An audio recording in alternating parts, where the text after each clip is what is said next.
done one of my little club loads today. It's a Sunday.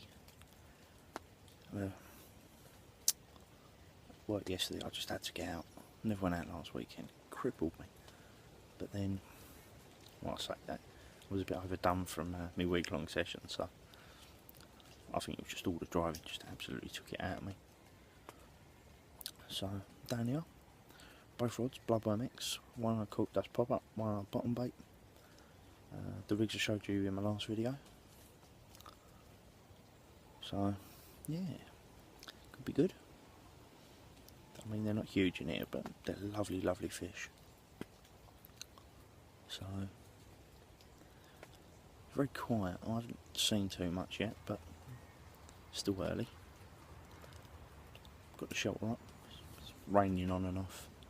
It's not cold, so I mean, this place struggles a bit with the oxygen, so hopefully a bit of rain should liven them up a bit. So I'm actually pop into the little one around the corner, and I leave here. I've got about 2 key of Bloodworm X with me. That's plan for that. Just going to bait you up, get some extra bait in there. Doing it the last couple of weeks. I'm actually going to look at a new water next weekend, which probably means I'm going to knock this ticket on the head. I mean, they've got some lovely waters, but it's just, I've had 5 years on here now. So, but the one next door, I mean, the fish in there are 40 years old. I don't know how long they're going to be around for. So the plan is, I think that could be my winter water sorted. Some lovely, like, big old, like, there's a couple of 40s in there, a couple of 40-pound lumps. 40-year-old, like, 40 years old. Some are scaly, some aren't. The big one in there, it's either called the Sergeant or Two-Tone or Moonscale, whatever it is, but it looks almost identical to Heather, except like body shape, everything. The only difference is this one's got quite a few scales around the rest of its tail, but I mean it's a lump of a fish. I photographed it for a guy last year or the year before, I can't remember, at 39.12, so it's got to be over 40 now. I don't know if it's been out this year. I mean, the majority of guys who fish it are quite secretive with it, tend not to say too much. They're trying to keep it closed. I mean, someone did try and poach it a few years back, never got anything, but they got caught and disturbed or whatever. So there we go. But I'll try and get some video and stuff done from down there, and a few other various bits and pieces. So yeah, I think it's now time to fire the kettle up, drink myself with a cup of tea and a pot of porridge, and yeah, oh bloody hell, I can see blue skies and everything coming through up there. Oh, it looks phenomenal. I'll try and get a picture of that as well. Until then, I shall be back soon. There we go. Afternoon, people. I've come over to the other little lake. Nothing was really happening on the other. Had a couple of liners and various bits and pieces, but nothing really great. I actually drove past this one this morning. There was a couple of guys down, so I thought I'd give it till this afternoon before I came over and took a bit of baiting. So that's that. Come back over. Everyone's gone. No surprise. It's normally like up to about 10 in the morning. It's probably a prime feeding spot for this lake. So come over. I'll probably distribute about 2 kilos of the Bloodworm X that's been soaking in the hydro for a couple of weeks. Well, I say soaking.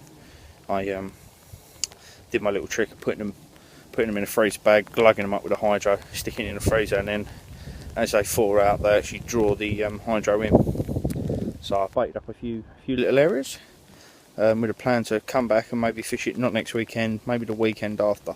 I may come back down next weekend and put a little bit more in. Just various, as I was doing before, and I've mentioned in all my videos, just a good mix of 16s and 20s. And then I'll probably just fish the Cork Dust pop-ups over the top of the areas I've been baiting, because it is quite silty and choddy down here. So I may fish them over the top with either chod rigs or little combi rigs, or I may even go really old school and break out the old hinge stiff rig. But we'll decide on that. Right, well, let's show you the lake, shall we? Right, well, I'm standing on the down water actually. Just over here is the last area I baited. It's just a little bait we reached from the first swim there, which is that gap. And if we look this way, there's another little bay up there. It's it's got like some sort of lily in it. It's not like a big pad. They're more like individual leaves. Not for life, I can't remember what it's called. But so I baited that one. And if we pan along, I don't know if you can see it, but there's some reeds and stuff sticking out up there. I've baited just off the front of that. And then I've also put a bit down towards the shallower end of the lake. All be rates from swims as you come out of the non-existent woods, where the landowners got a bit overexcited and hacked them all down. Can't do nights on this venue because of the landowner's various rules, not wanting people on his land after dark, various other bits and pieces. I also think he's quite scared of us nicking his pears. No. Unless it's cider, I'm not touching it. So that's pretty much the lake. There's the remnants of what I've just baited up with. The old ESP catty there. I don't know if you've read any of my blogs or anything else, or seen some of the pictures I've posted. I'm obsessed by ESP. I just love the stuff. So if anyone asks, I don't work for ESP. Wouldn't mind working for ESP, but there we go.